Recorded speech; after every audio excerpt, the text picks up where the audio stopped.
What would happen after 14 days, 2 weeks, if you took a cold shower every single day? That's what we're going to talk about. We're going to do a deep dive into this topic. Now, you may have heard of this guy called Iceman. He's wrote a book. He's done YouTube videos. He developed the Wim Hof method using things like ice baths, cold showers to improve your health. I'm going to talk about some of the benefits and the research revolving around using cryotherapy or cold therapy. Now, before you click off and say, there is no way in heck I'm going to ever take a cold shower, just hear me out, because there are some seriously positive benefits from doing this. And you can do it very, very gradually, so it's not very uncomfortable. Okay? No, I'm serious. All right. Now, you would think that going out in the cold when it's rainy and it's cold, you'd get sick.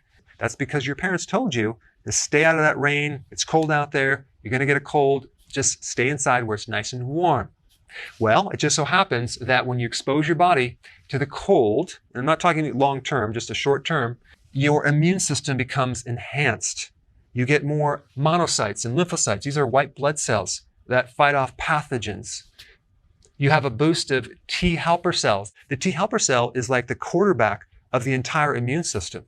Okay? You also get a spike of T-suppressor cells that help to calm down an overactive immune system. So they prevent too much destruction of the immune system. So it's kind of a system where your immune system is fighting things off, yet you have other factors that are making sure there's not too much collateral damage. So your immune system is enhanced when you expose it to cold, which is very, very counterintuitive. Number two, you get a spike of noradrenaline. Noradrenaline is similar to adrenaline. And when they tested people that have anxiety, attention deficit disorder, depression, they usually have low noradrenaline. So by using this amazing method of exposing yourself to cold, you can spike noradrenaline and improve your overall mood. So if you're depressed, you can pull yourself out of that lower emotion. If you have anxiety, excessive worry, things like that, it can elevate your emotion. It can help your cognitive function, your focus, your memory. You can become more alert. So apparently our bodies have evolved over eons to adapt to things like cold, hunger, starvation. So our bodies through this process have developed certain type of adaptive survival mechanisms to improve our health, to survive better when exposed to cold and hunger and things like that. It's called the hormetic effect. And a hormetic effect is when you expose someone to a stress and then the body adapts and becomes stronger. Like exercise would give you a hormetic effect. Fasting would give you a hormetic effect. Taking a cold shower would definitely do it. All right, the next thing is that taking a cold shower is going to help you lose weight. How? Well, when you take a cold shower, you're going to trigger brown fat. Another term for brown fat is brown adipose tissue. So the sensation of cold is the main stimulus to stimulating brown fat. So the more cold, the more brown fat that you have. Now, what's so significant about this brown fat versus the white fat or white adipose tissue? Well, brown fat increases heat, energy, and metabolism.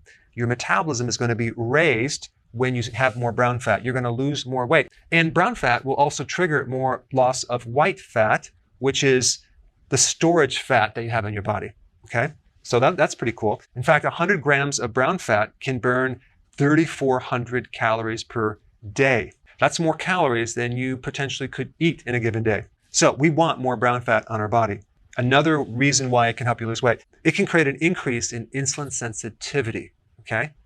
If you've been watching my videos, the more you improve insulin sensitivity, the less insulin that's going to be produced because it's going to work now, and there's going to be less resistance to insulin, and the more weight loss you're going to have, the better the blood sugars you're going to have.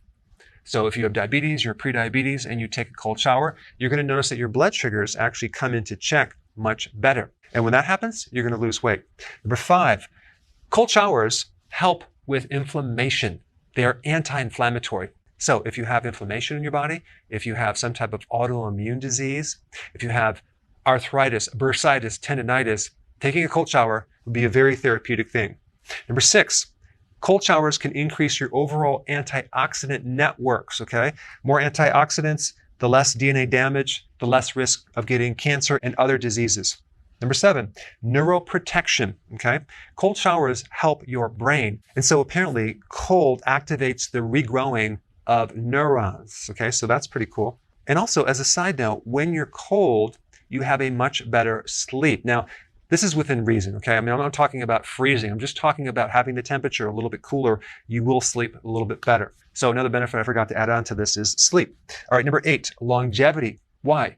Because cold showers stimulate autophagy, just like fasting stimulates autophagy. Autophagy is a condition that your body gets into where it's recycling old damaged proteins, okay? So if there's certain things that aren't working in the body, like their proteins or enzymes or their mitochondria or their plaquing in the brain, as in amyloid plaquing or whatever, your body's going to recycle all that and turn that into brand new proteins. The other cool thing about taking a cold shower is that it will help lower cortisol. That means it's going to reduce your stress, okay? Also, it's going to create better recovery. So if you're an athlete, okay, and you're sore and you need faster recovery, cold therapy is the way to go. I remember long ago when my wife and I went to the Dominican Republic, and I remember we walked off the beaten path and found this little oasis, this little like building, and they had all these different little baths, and they were like, they looked like little jacuzzis, but some were really, really cold and some were really, really hot. They had like freezing, lukewarm, hot, really hot, and so on.